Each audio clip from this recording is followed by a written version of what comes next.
Langit sore tampak kelabu. Gerimis pelan berubah menjadi hujan deras, membasahi jalanan dan membuat orang-orang berlarian mencari tempat berteduh. Aira menarik tasnya lebih erat ke dada sambil mempercepat langkah menuju halte terdekat. Jaket denim yang ia kenakan basah di bagian bahu dan rambut panjangnya mulai lepek menempel di wajah. Ia berdiri di pojok halte yang sempit, hanya sendiri. Suara hujan seperti nyanyian sepi yang menenangkan sekaligus menyedihkan. Tak lama, seorang pria muda datang tergesa. Tubuhnya tinggi, mengenakan jaket hitam, dengan sepasang mata hangat yang memandang Aira singkat sebelum mengarahkan pandangannya keluar halte. Hujan masih deras. "Halo," sapanya ringan, tapi cukup sopan. Aira mengangguk kecil, tak terlalu ingin bicara. Ia memang bukan tipe yang mudah akrab. Si pria melirik langit. Kayaknya hujannya bakal lama. Aira tidak menjawab, hanya menatap hujan yang memantul di trotoar. Ia sebenarnya setuju. Beberapa menit berlalu dalam diam, sampai pria itu mengangkat payung birunya. "Kamu mau ke arah mana? Aku bisa anterin sampai depan gang atau depan kampus, kalau kamu nggak keberatan jalan bareng orang asing." Aira memandang wajahnya dengan sedikit ragu, tapi ada sesuatu yang jujur dari tawaran itu. Mungkin matanya, atau mungkin ia hanya lelah berdiri terlalu lama. "Aku cuma mau ke halte besar depan taman kota," jawab Aira akhirnya. Pria itu tersenyum. "Kebetulan, aku juga ke arah sana." Mereka pun berjalan berdua di bawah payung yang sama. Langkah mereka pelan, menyusuri trotoar basah dan genangan air. Sesekali bahu mereka bersentuhan, membuat Aira agak kikuk. "Aku Arfan," ucap pria itu. "Dan kamu, Aira?" "Namanya cantik," ujar Arfan tanpa niat menggoda. Aira tersenyum kecil, menunduk. Entah kenapa di bawah payung itu ia merasa nyaman. Seperti dunia menyempit hanya untuk mereka berdua. Saat mereka tiba di depan taman, hujan masih turun. Tapi Aira berhenti. "Aku sampai sini saja." Arfan membuka jaketnya lalu menyerahkan sebuah sapu tangan kecil. "Untuk nutupin kepala kamu, biar nggak masuk angin." Aira menatap benda itu sejenak, lalu menerimanya. "Makasih, Arfan." Mereka berpisah tanpa banyak kata. Tapi ada sesuatu yang tinggal di hati Aira malam itu. Bukan karena sapu tangan atau payung biru itu. Tapi karena untuk pertama kalinya hujan tak terasa dingin. Sejak pertemuan pertama di bawah payung biru itu, Aira tak bisa berhenti memikirkan Arfan. Wajahnya yang tenang, senyumnya yang hangat, dan caranya menawarkan bantuan tanpa maksud tersembunyi semua begitu membekas. Anehnya, ia merasa kehilangan seseorang yang bahkan belum lama ia kenal. 3 hari setelahnya, saat Aira duduk di taman yang sama, membaca novel di bangku panjang dekat kolam, suara yang sudah tak asing lagi menyapanya. Novel itu bagus, tapi akhir ceritanya bikin nyesek. Aira menoleh dan mendapati Arfan berdiri dengan senyum khasnya. Hujan tak turun hari itu, tapi langit mendung membuat suasana terasa sendu. "Kamu suka baca juga?" tanya Aira. "Suka, walau lebih sering pura-pura ngerti, biar kelihatan pintar," candanya. Mereka tertawa bersama.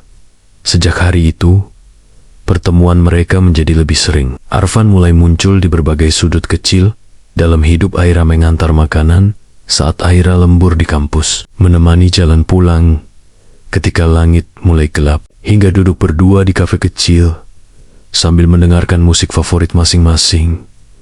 Mereka bicara tentang segalanya, tentang keluarga, impian, bahkan rasa takut yang mereka simpan dalam diam. Arfan pernah bilang, ia ingin punya toko buku kecil dengan jendela besar yang menghadap hujan. Aira hanya tertawa, mengatakan itu terlalu puitis.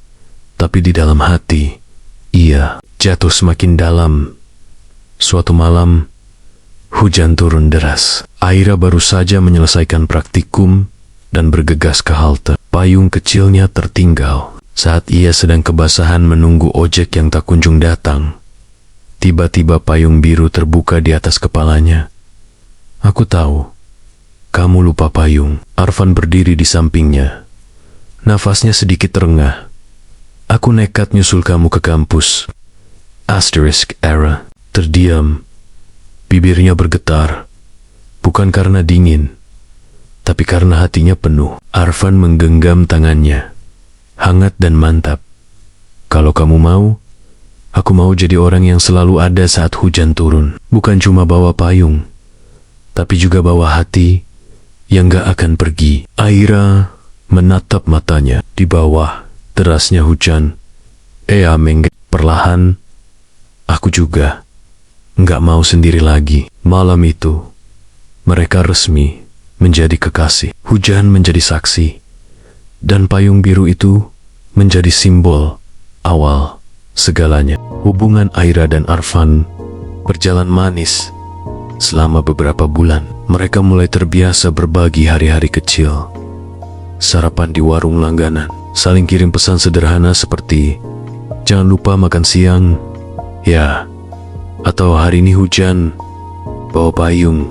Namun, seperti musim yang selalu berganti, hubungan mereka perlahan memasuki cuaca baru yang tak lagi hangat. Semua berawal saat Aira mengajak Arfan ke rumahnya untuk pertama kali. Ia ingin mengenalkan Arfan secara resmi kepada keluarganya. Ibunya tampak ramah, namun ayah Aira menunjukkan ekspresi yang berbeda, dingin dan datar. Selepas makan malam, ayah Aira memanggilnya ke ruang tamu. Dia bukan pilihan yang cocok buat kamu. Aira tertegun. Kenapa ayah? Dia hanya anak karyawan toko buku. Kamu calon arsitek, kamu bisa dapat yang lebih terjamin. Tapi Arfan baik, pekerja keras. Ayah nggak butuh baik, Aira. Ayah butuh kamu aman. Itu menghantam Aira seperti petir di tengah hujan deras. Malam itu, Aira hanya bisa menangis dalam diam. Arfan menggenggam tangannya, tapi tidak berkata banyak. Ia tahu, perbedaan status sosial bukan hal yang bisa diselesaikan dalam satu malam. Beberapa hari setelahnya, Arfan mulai menjaga jarak. Ia masih mengantar Aira pulang, tapi tanpa obrolan panjang. Ia masih membalas pesan, tapi tidak seantusias dulu. Aira merasakannya, tapi ia pura-pura tidak tahu. Ia hanya berharap Arfan akan berjuang, bertahan, seperti yang pernah ia janjikan. Hingga pada suatu malam, Aira memberanikan diri bertanya, "Kamu berubah, Arfan? Ada apa?" Arfan terdiam cukup lama, lalu berkata dengan suara pelan, "Aku gak mau jadi alasan kamu kehilangan keluargamu, Aira. Lalu kamu akan nyerah begitu aja." "Bukan nyerah. Aku cuma takut kamu akan menyesal memilihku suatu hari nanti." Air mata Aira jatuh, tapi ia tidak berkata apa-apa. Hujan turun di luar jendela, deras seperti perasaannya saat itu. Payung biru yang dulu mereka gunakan bersama, kini tergantung tak berguna di sudut kamar. Sejak percakapan malam itu, jarak antara Aira dan Arfan semakin nyata. Tak ada lagi pesan pagi dengan emotikon lucu. Tak ada lagi obrolan hangat saat pulang kuliah. Bahkan suara tawa mereka di taman dekat kampus telah hilang, seolah tertelan oleh sunyi. Aira mencoba bertahan. Ia menghubungi Arfan lebih dulu, mengajaknya bicara, bahkan nekat datang ke toko buku tempat Arfan bekerja. Tapi laki-laki itu hanya menyambutnya dengan senyum singkat, lalu kembali sibuk menyusun rak. "Aku masih di sini, Arfan," ucap Aira pelan saat berdiri di depan tokonya suatu sore yang mendung. Arfan menunduk. "Aku tahu, tapi aku takut kalau terus bertahan. Yang sakit bukan cuma aku. Kalau kita saling cinta, kenapa harus takut?" Arfan memejamkan matanya. "Karena cinta aja kadang gak cukup, Aira." Aira melangkah mundur, matanya mulai basah. "Aku gak butuh yang sempurna. Aku cuma butuh kamu-kamu yang dulu bilang akan ada di bawah hujan bersamaku." Namun, Arfan diam, tidak memeluknya, tidak mengejarnya. Ia hanya berdiri mematung, dan itu lebih menyakitkan daripada ditolak. Hari-hari berlalu, dan musim hujan kembali datang. Tapi kali ini, Aira tidak lagi menanti seseorang di halte. Ia hanya duduk sendiri di bawah payung, mengingat tiap tawa yang dulu mengisi ruang hatinya. Suatu malam, ibunya masuk ke kamar dan duduk di tepi ranjang. Ibu tahu kamu terluka. Aira tak menjawab. Ibu juga tahu anak itu tulus, tapi kadang orang tua terlalu takut anaknya jatuh. Aira menoleh. Lalu kenapa membiarkan aku kehilangan dia? Ibunya terdiam, karena ibu juga manusia yang kadang terlalu egois membungkus cinta dengan rasa takut. Keesokan harinya, Aira mencoba menghubungi Arfan lagi. Tapi sudah terlambat. Arfan sudah memutuskan berhenti dari pekerjaannya dan pergi dari kota. Ia hanya meninggalkan satu pesan suara. Maaf Aira, aku mencintaimu, tapi aku tak bisa terus jadi bayangan dalam hidupmu. Aku ingin kamu bahagia, bahkan kalau itu bukan bersamaku. Payung biru kita, aku titip di taman tempat kita pertama bertemu. Terima kasih untuk kenangan. Di bawah hujan, pesan itu membuat Aira jatuh terduduk di tepi ranjang. Tangisnya pecah, dan malam itu hujan turun lebih deras dari biasanya.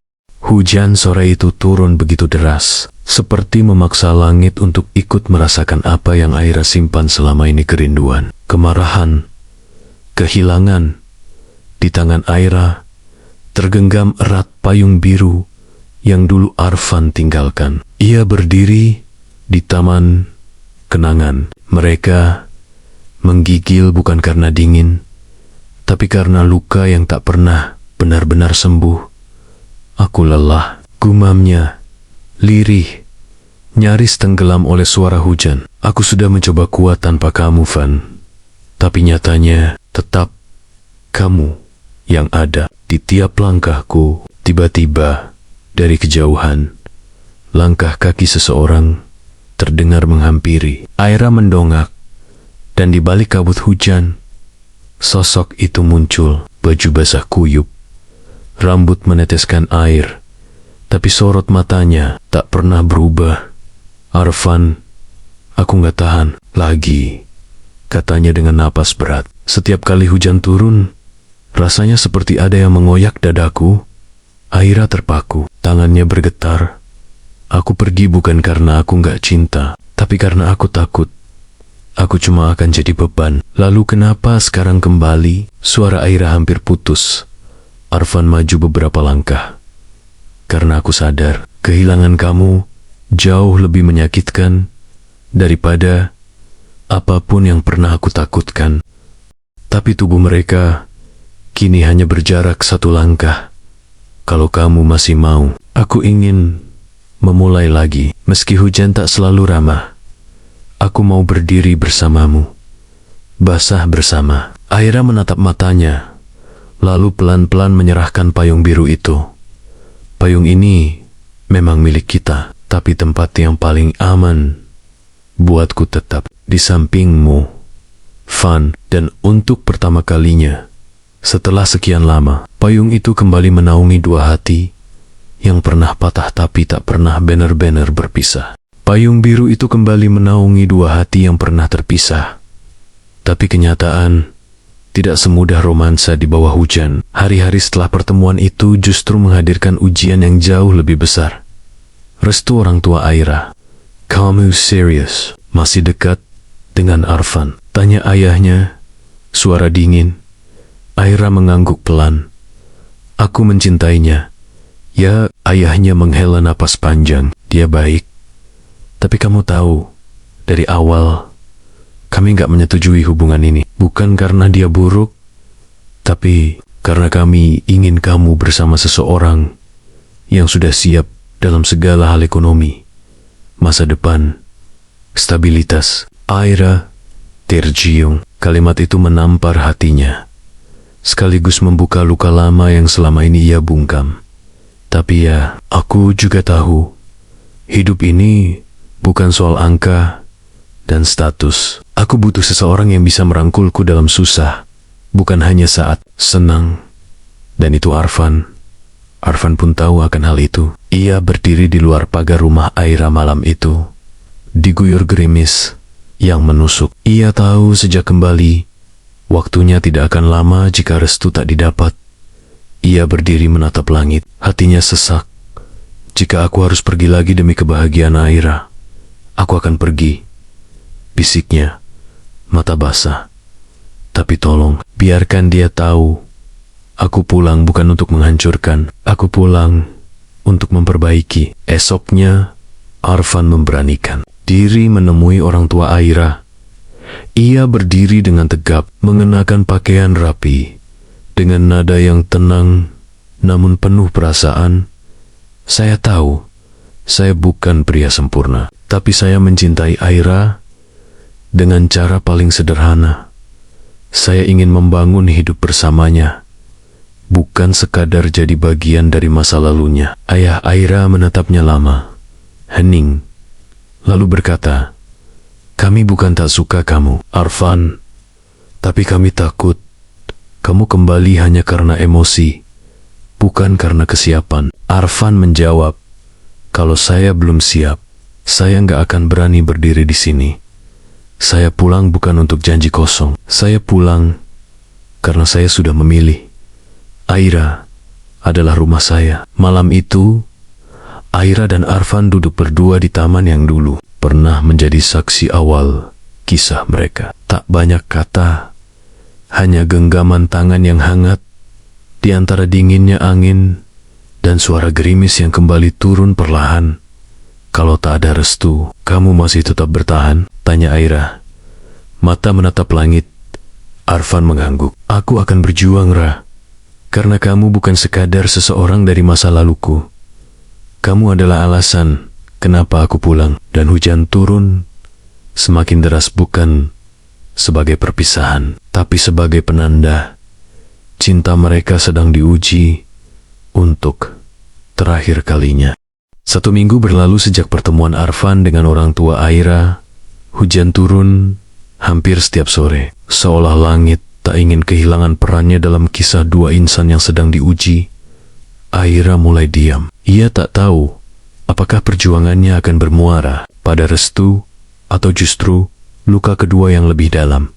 Sementara itu, Arfan tetap setia menunggu. Setiap sore, ia duduk di halte dekat rumah Aira, hanya berharap satu hal: melihat senyumnya muncul dari balik pagar, memberi tanda bahwa semua baik-baik saja.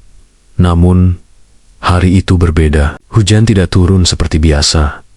Langit mendung, tapi tenang. Aira muncul di depan rumah, langkahnya pelan, membawa sesuatu di tangannya. Payung biru. Ia mendekat ke halte. Wajahnya sendu, namun teduh. "Aku punya kabar," katanya. Lirih Arfan menelan ludah. Hatinya berdegup. "Mereka menyuruhku memilih." Suara Aira nyaris tak terdengar. "Dan aku memilih untuk memperjuangkan kamu." Arfan tercengang. "Aira, mereka merestui?" Aira tersenyum kecil. Mata berkaca. "Belum sepenuhnya. Tapi mereka bilang, kalau aku yakin dengan pilihan ini, mereka akan belajar percaya." Tangis Arfan pecah. Ia menunduk, lalu memeluk Aira dengan erat. Dunia seakan terdiam sesaat. Tak ada kata lain yang mampu mewakili rasa yang selama ini terkubur oleh waktu, jarak, dan restu yang belum penuh. Dan seperti memahami suasana hati dua insan itu, tetes hujan mulai turun perlahan. Payung biru itu dibuka. Mereka berjalan beriringan dalam, diam, dalam hujan, tapi dalam hati yang sama-sama hangat. Kenangan tidak lagi hanya tentang masa lalu. Kini, hujan menjadi saksi awal masa depan. Kita mungkin tidak bisa memilih bagaimana cerita kita dimulai, tapi kita bisa memilih bagaimana kita menuliskannya sampai akhir. Dan bersama, mereka memilih untuk menulisnya.